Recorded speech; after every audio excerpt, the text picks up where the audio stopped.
بسم اللہ الرحمن الرحیم۔ میری عزیز بہنوں، بیٹیوں اور بھائیوں، صلہ رحمی کے متعلق 40 احادیث میں آپ کو سنا رہا ہوں۔ حدیث نمبر اب میں 11 سنانے لگا ہوں۔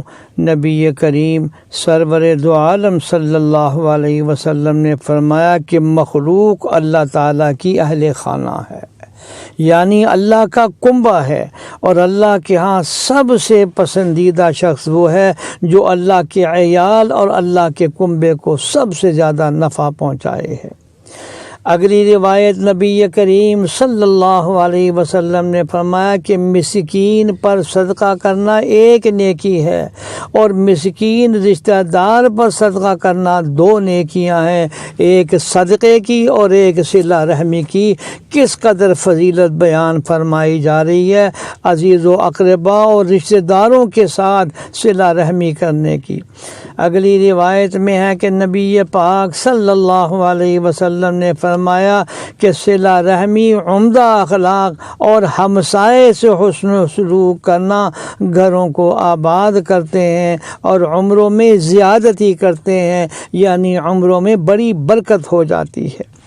اگلی روایت میں رسول اللہ صلی اللہ علیہ وسلم نے فرمایا کہ اتنی تعلیم حاصل کرو کہ جس کے ذریعے تم اپنے رشتہ داروں سے حسن سلوک کر سکو، کیونکہ رشتہ داروں کے ساتھ حسن سلوک کرنا اقربا میں باہمی محبت و موانست کا سبب، مال میں کثرت و برکت کا ذریعہ ہے اور درازی عمر کا باعث بنتا ہے۔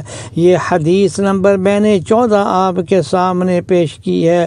اگلی روایت رسول کریم صلی اللہ علیہ وسلم نے فرمایا کہ آپس میں ایک دوسرے کو ہدیہ دیا کرو۔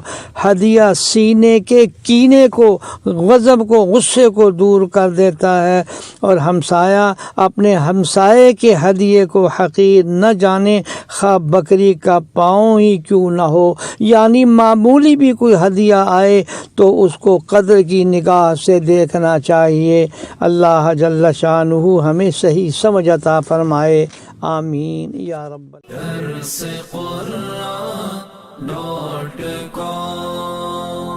www.darsequran.com